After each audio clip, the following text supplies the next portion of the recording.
ਅਗਲੀ ਖਬਰ ਵਿੱਚ ਇਹ ਕਹਿੰਦੇ ਵੀ ਇੱਕ ਬੀਬੀ ਨੇ ਆਪਣਾ ਅਮਰੀਕਾ ਦੇ ਵਿੱਚ ਆਪਣੇ ਹਸਬੈਂਡ ਜੋ ਕਿ ਬੜਾ ਅਬਿਊਜ਼ਰ ਸੀ, ਉਹਨੂੰ ਕੁੱਟਮਾਰ ਕਰਦਾ ਸੀ, ਸ਼ਰਾਬ ਪੀ ਕੇ ਗਾਲਾਂ ਕੱਢਦਾ ਸੀ, ਉਹਨੂੰ ਜਿਹੜਾ ਡਿਪੋਰਟ ਕਰਵਾ ਦਿੱਤਾ ਕਾਫੀ ਸਾਲ ਪਹਿਲਾਂ, ਲਗਭਗ 15 ਸਾਲ ਪਹਿਲਾਂ।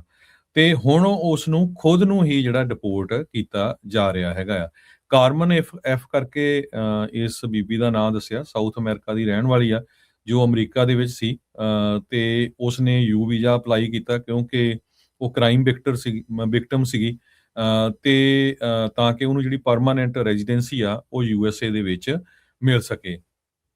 ਉਹ ਤਾਂ ਮਿਲਦੀ ਆ ਯੂਏਜੀ ਚ ਜੇ ਤੁਸੀਂ ਕੋਆਪਰੇਟ ਕਰਦੇ ਹੈਗੇ ਆ ਲਾ ਐਨਫੋਰਸਮੈਂਟ ਦੇ ਨਾਲ ਤਾਂ ਕਿ ਜਿਹੜੇ ਪਰਪੀਟਰਸ ਹੈਗੇ ਆ, ਜਿਹੜੇ ਕ੍ਰਾਈਮ ਕਰਨ ਵਾਲੇ ਲੋਕ ਆ, ਉਹਨਾਂ ਨੂੰ ਇੱਥੋਂ ਡਿਪੋਰਟ ਕੀਤਾ ਜਾ ਸਕੇ।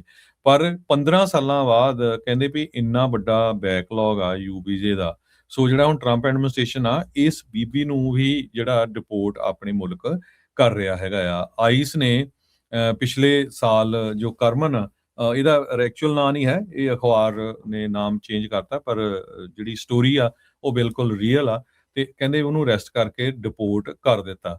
ਤੇ ਉਹ ਨਾਲ ਦੀ ਨਾਲ ਉਹਦਾ ਜਿਹੜਾ ਯੰਗ ਸਨ ਸੀ, ਜਵਾਨ ਬੱਚਾ ਸੀ, ਉਸ ਨੂੰ ਵੀ ਨਾਲ ਜਿਹੜਾ ਆ ਡਿਪੋਰਟ ਕਰ ਦਿੱਤਾ, ਜਿੱਥੇ ਕਿ ਕਹਿੰਦੇ ਉਹਦਾ ਜਿਹੜਾ ਅਬਿਊਸਿਵ ਐਕਸ ਸੀਗਾ ਉਹ ਉਸ ਨੂੰ 에ਅਰਪੋਰਟ ਦੇ ਉੱਤੇ ਜਿਹੜਾ ਆ ਵੇਟ ਕਰਦਾ ਸੀਗਾ। ਸੋ ਇੱਕ ਕਲਾਸ ਐਕਸ਼ਨ ਲਾਸੂਟ ਫਾਈਲ ਕੀਤਾ ਗਿਆ ਹੈਗਾ centre for human rights and constitutional ਲਾ ਦੇ ਤਹਿਤ, ਤੇ ਜਿਹਦੇ ਮੁਤਾਬਕ ਕਰਮਨ ਨੂੰ ਵਾਪਸ ਜਿਹੜਾ ਇੱਥੇ ਅਮਰੀਕਾ ਦੇ ਵਿੱਚ ਲਿਆਉਣ ਦੀ ਕੋਸ਼ਿਸ਼ ਕਰ ਰਹੇ ਹੈਗੇ ਆ।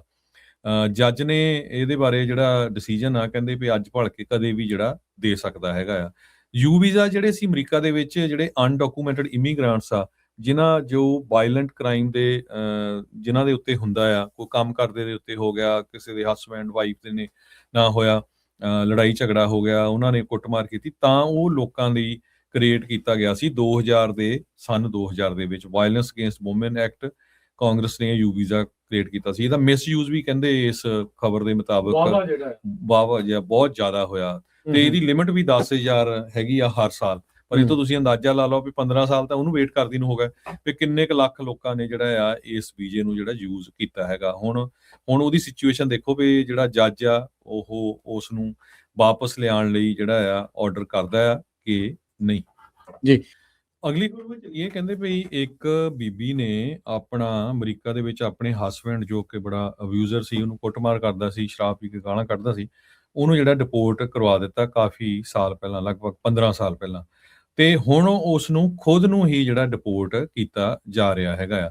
ਕਾਰਮਨ ਐਫ ਕਰਕੇ ਇਸ ਬੀਬੀ ਦਾ ਨਾਮ ਦੱਸਿਆ, ਸਾਊਥ ਅਮਰੀਕਾ ਦੀ ਰਹਿਣ ਵਾਲੀ ਆ, ਜੋ ਅਮਰੀਕਾ ਦੇ ਵਿੱਚ ਸੀ ਤੇ ਉਸਨੇ ਯੂ ਵੀਜ਼ਾ ਅਪਲਾਈ ਕੀਤਾ ਕਿਉਂਕਿ ਉਹ ਕ੍ਰਾਈਮ ਵਿਕਟਮ ਸੀਗੀ ਤੇ ਤਾਂ ਕਿ ਉਹਨੂੰ ਜਿਹੜੀ ਪਰਮਾਨੈਂਟ ਰੈਜ਼ੀਡੈਂਸੀ ਆ ਉਹ ਯੂਐਸਏ ਦੇ ਵਿੱਚ ਮਿਲ ਸਕੇ।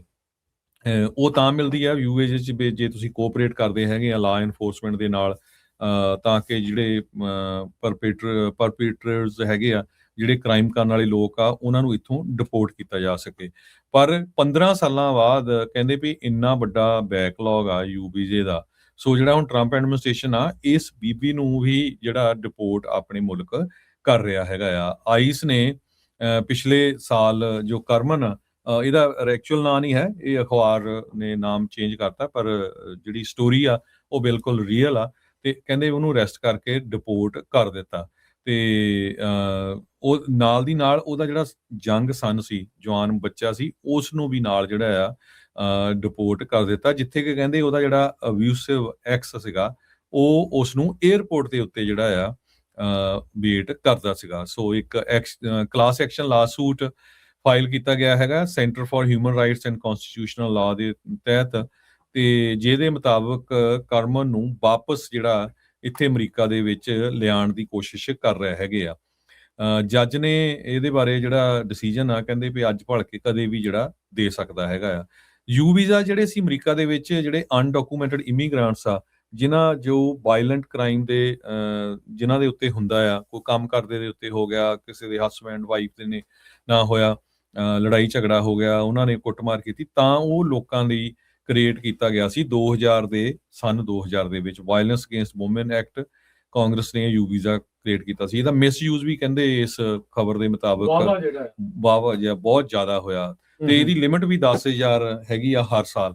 ਪਰ ਇਹ ਤੋਂ ਤੁਸੀਂ ਅੰਦਾਜ਼ਾ ਲਾ ਲਓ ਵੀ 15 ਸਾਲ ਤਾਂ ਉਹਨੂੰ ਵੇਟ ਕਰਦੀ ਨੂੰ ਹੋ ਗਏ, ਵੀ ਕਿੰਨੇ ਕੁ ਲੱਖ ਲੋਕਾਂ ਨੇ ਜਿਹੜਾ ਆ ਇਸ ਵੀਜ਼ੇ ਨੂੰ ਜਿਹੜਾ ਯੂਜ਼ ਕੀਤਾ ਹੈਗਾ। ਹੁਣ ਉਹਦੀ ਸਿਚੁਏਸ਼ਨ ਦੇਖੋ ਵੀ ਜਿਹੜਾ ਜੱਜ ਆ ਉਹ ਉਸ ਨੂੰ ਵਾਪਸ ਲਿਆਉਣ ਲਈ ਜਿਹੜਾ ਆ ਆਰਡਰ ਕਰਦਾ ਆ ਕਿ ਨਹੀਂ।